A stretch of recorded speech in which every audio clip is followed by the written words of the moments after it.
एक कोई ज़राए से ख़बर निकली जिससे जो मुस्लिम लीगी कारकुन थे उन्होंने उस पर भरपूर तरीके से अपनी राय का इजहार किया।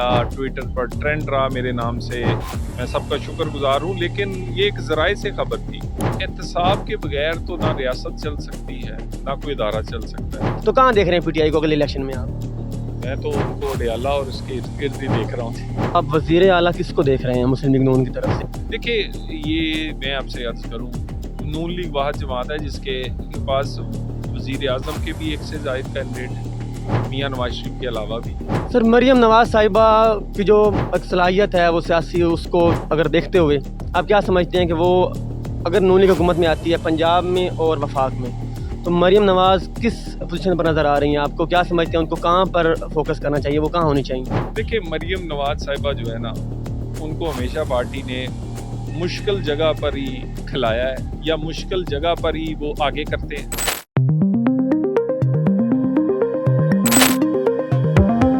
खुशामदीद नाजरीन, थर्सडे टाइम्स के साथ मैं हूं अब्दुल माजिद फ़ारूकी और मैं आज मौजूद हूं मुस्लिम लीग नून के सीनियर रहनुमा तलाल चौधरी के साथ। और ये जो नाम है तलाल चौधरी, ये इस तारुफ़ का मोहताज नहीं है। तो आज हम उनसे बात करेंगे और कुछ सवालात हैं हमारे जो कोशिश करेंगे कि हम उनका जवाब ढूंढ सकें। अस्सलाम वालेकुम सर, कैसे हैं आप? खैरियत? जी, वालेकुम अस्सलाम जी, बहुत शुक्रिया आपके तशरीफ़ लाने का जी। Thank you. सर, आपके जो हल्का है उसके बारे में टिकट का जो इशू चल रहा है सोशल मीडिया पर, बड़ा जो है वो एक मौजू बना हुआ है। तो क्या ये इशू क्या है, मामला क्या है, क्यों इतना जो है वो इतना देर हो रही है, क्या मसला है? देखिए, गुजारिश ये है कि ये एक जिस दिन फैसलाबाद के इंटरव्यूज़ थे उस दिन एक कोई ज़राए से ख़बर निकली जिससे जो मुस्लिम लीगी कारकुन थे उन्होंने उस पर भरपूर तरीके से अपनी राय का इजहार किया। ट्विटर पर ट्रेंड रहा मेरे नाम से, मैं सबका शुक्रगुजार हूँ। लेकिन ये एक ज़राए से ख़बर थी। ये जब तक इसका नाम पाकिस्तान मुस्लिम लीग नून है, जब तक इसमें नून है, उस वक़्त तक मेरे जैसे वफ़ादार जो साथी हैं वो हरावल दस्ते के तौर पे होंगे, वो पिछली सफ़ों में नहीं। तो मुझे कोई शक व शुबा नहीं है कि मियाँ मोहम्मद नवाज शरीफ जब तक अपनी ड्राइविंग सीट पे बैठे हैं तो मेरी टिकट को कोई ख़तरा हो सकता है।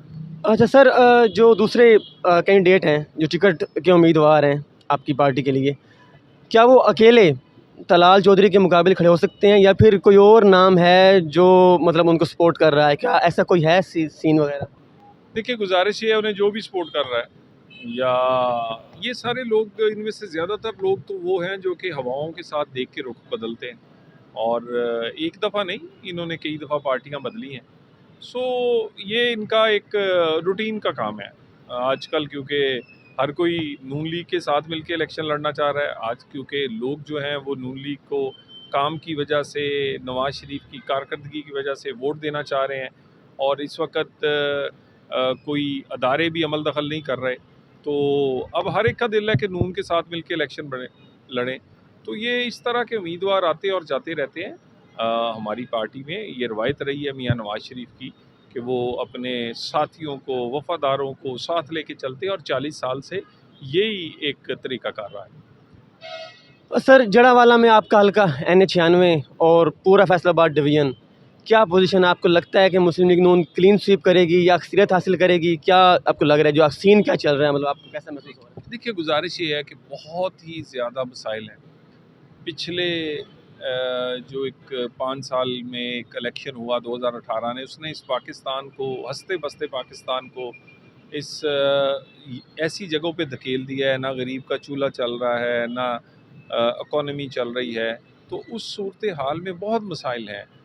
मगर अगर पाकिस्तान की कौम, पाकिस्तान के लोग किसी नारों के फ्रेम में उसकी बजाय काम पर, कारकर्दगी पर वोट देंगे, तो हमें तो 200% उम्मीद है कि इंशाअल्लाह ताला मियाँ नवाज शरीफ और उनकी टीम वाज़े अक्सरियत से एक जीतेगी, ना सिर्फ फैसलाबाद डिवीज़न से बल्कि पंजाब से और पाकिस्तान से।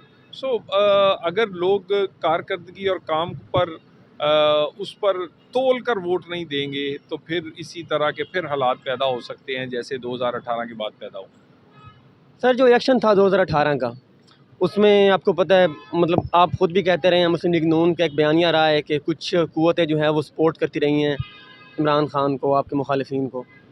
तो उनका जो एहतसाब का बयानिया था, या वो अभी है या अब ख़त्म हो चुका है? मुस्लिम लीग नून अगर जीत जाती है और हुकूमत में आने में कामयाब हो जाती है, तो मुस्लिम लीग नून इस बारे में क्या करेगी? उन अनासिर के लिए कैसा रवैया इख्तियार करेगी, और मतलब क्या आगे का लाया अमल है मुस्लिम लीग नून का? देखिए, एहतसाब के बगैर तो ना रियासत चल सकती है, ना कोई इदारा चल सकता है। एहतसाब होता रहना चाहिए, एहतसाब और माजी की गलतियों से हमें सीखते रहना चाहिए। और मगर जो मरकज़ी नुक्ता है बयानिए का, मियां नवाज़ शरीफ का और मुस्लिम लीग नून का, वो है आम आदमी की ज़िंदगी। आम आदमी की ज़िंदगी में जो मुश्किलात हैं उसका हल। और हमारी पहली प्रायोरिटी है कि इस मुश्किल हालात में आम आदमी के लिए रिलीफ दिया जाए। उसमें कोई अगले आने वाले दिनों में, आने वाले सालों में इस पाकिस्तान को आम आदमी के लिए, मज़दूर के लिए, किसान के लिए बेहतर पाकिस्तान बनाया जाए, ताकि वो दो वक्त की बाइज़्ज़त रोटी खा सकें, उनके बच्चे रोज़गार उन्हें मिल सके। मेरा ख्याल पहला तो हमारा ये है। उसके बाद रही बाकी बात, तो 2017 के बाद जो खेल खेला गया है और उस खेल की वजह से पाकिस्तान यहाँ पहुँचा है, इसमें कोई दो राय नहीं। उससे हमें सीखना पड़ेगा, और सीखने के साथ अदारों को चाहिए कि अगर जो भी लोग ऐसे थे जिन्होंने ये खेल खेला है, अदारे सबसे पहले उन पर एहतसाब करें। और बाकी नून लीग की मरकज़ी जो एक नुक्ता है जिस पे तवज्जो है, वो आम आदमी की ज़िंदगी और इकॉनमी है। और सर, पंजाब में अगर मुस्लिम लीग नून जीत जाती है, तो आप वज़ीर आला किसको देख रहे हैं मुस्लिम लीग नून की तरफ से? क्योंकि काफ़ी सारे नाम आ रहे हैं। हमजा शहबाज साहब तो मतलब वो भी कैंडिडेट रहे हैं, ये कुछ अर्सा पहले जब तहरीक-ए-एतमाद के बाद। तो मरियम साहिबा का भी नाम आ रहा है, तो आप किसको देख रहे हैं वज़ीर आला? देखिए, ये मैं आपसे अर्ज़ करूँ, नून लीग वाहिद जमात है जिसके पास वज़ीर आज़म के भी एक से ज़ायद कैंडिडेट हैं, मियां नवाज़ शरीफ के अलावा भी, और इसी तरह वज़ीर आला के भी। सिर्फ वज़ीर आला पंजाब के नहीं, आप जिस अहम ओहदे के लिए देखेंगे तो नून लीग में एक से ज़ायद उम्मीदवार होंगे, और वो लोग होंगे जिन्होंने पहले भी काम करके दिखाया है।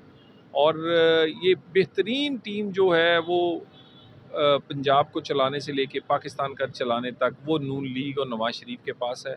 और इंशाअल्लाह ताला ये फ़ैसले जो हैं, ये मौके से, हालात के मुताबिक, पार्टी जब उस इलेक्शंस में कामयाब हो जाएगी तो उसकी पार्लिमानी पार्टी जो बनेगी वो ये फ़ैसले करेगी। और हमें कभी उम्मीद है कि इंशाअल्लाह ताला वफाक और पंजाब दोनों में नून लीग जो है वो हुकूमत बनाएगी। सर, मरियम नवाज़ साहिबा की जो एक सलाहियत है वो सियासी, उसको अगर देखते हुए आप क्या समझते हैं कि वो अगर नून लीग हुकूमत में आती है पंजाब में और वफाक में, तो मरियम नवाज़ किस पोजीशन पर नज़र आ रही हैं आपको? क्या समझते हैं उनको कहाँ पर फोकस करना चाहिए, वो कहाँ होनी चाहिए? देखिए, मरियम नवाज़ साहिबा जो है ना, उनको हमेशा पार्टी ने मुश्किल जगह पर ही खिलाया है, या मुश्किल जगह पर ही वो आगे करते हैं, और अल्हम्दुलिल्लाह वो उन मुश्किल तरीन हालात में भी डिलीवर करती रही हैं। और वो इस बिल्कुल काबिल हैं कि वो किसी भी पाकिस्तान के बड़े ओहदे पे काम कर सकें। तो वो तो अपनी उनकी ज़ाती कोई ख्वाहिश नहीं है, और आज के दिन तक वो अभी मेंबर भी नहीं बनी, बल्कि वो हमेशा मेंबर नहीं बनी, लेकिन सज़ाएँ साबिक़ वज़ीर आज़म की भी काट चुकी हैं। और जिस भी मुश्किल तरीन असाइनमेंट पे पार्टी उनको आगे करेगी, वो इसकी सलाहियत रखती हैं कि वो पंजाब से लेके वफाक तक कोई भी जो ओहदा है उसको वो बड़े अच्छी तरह चलाने की सलाहियत रखती हैं। और आप देखेंगे कि जैसे सियासत में नाम बताया है, ऐसे जब हुकूमत होगी तो उसकी हुकूमत में भी कारकर्दगी में वो नाम बनाएंगी। मियाँ साहब वापस आए हैं पाकिस्तान, और उनको अब अदालतों से मतलब वो बरी हो रहे हैं केसेस के अंदर, क्योंकि केसेस बाद जो है वो ख़त्म हो रहे हैं, और ये एक वो बनाया जा रहा है नैरेटिव के वो लाडले हो गए हैं, इस तरह का। क्या कहेंगे इस बारे में? वो लाडले हो गए हैं या फिर कोई और सीन है, मतलब क्या हो रहा है? देखिए, गुजारिश ये है कि लाडले अगर वो हैं तो कौन सा लाडलापन उनसे हुआ है? 7 साल बाद आपने काल कोठरियों में रख के, नाअहल करके, उनके कारोबार बंद करके, उनके भतीजे भांजे, दुनिया का हर आदमी और उनके साथियों को गिरफ़्तार करने के बाद आप आज अगर 7 साल बाद कोई इंसाफ दे रहे हैं, तो ये कोई रिलीफ़ है? ये रिलीफ़ नहीं है, ये तो आपने ज़्यादती की है। और इन चीज़ों का अज़ाला कौन करेगा इन सालों का? ये बयानियाँ वो लोग बना रहे हैं जिनको शिकस्त नज़र आ रही है, जो सामने अपनी हार देख रहे हैं। सर पीटीआई को कहाँ देख रहे हैं आप, क्योंकि मुखालिफ जमात है आपकी, और जो सबसे एक जो है ना बड़ी जो मतलब जो नेरेटिव क्रिएट किया गया था पीटीआई की तरफ से मुस्लिम लीग नून को, और काफ़ी हद तक मुस्लिम लीग नून को मतलब उन्होंने धकेला पीछे, मतलब एक ख़ास मुद्दत तक के लिए। तो कहाँ देख रहे हैं पीटीआई को अगले इलेक्शन में आप?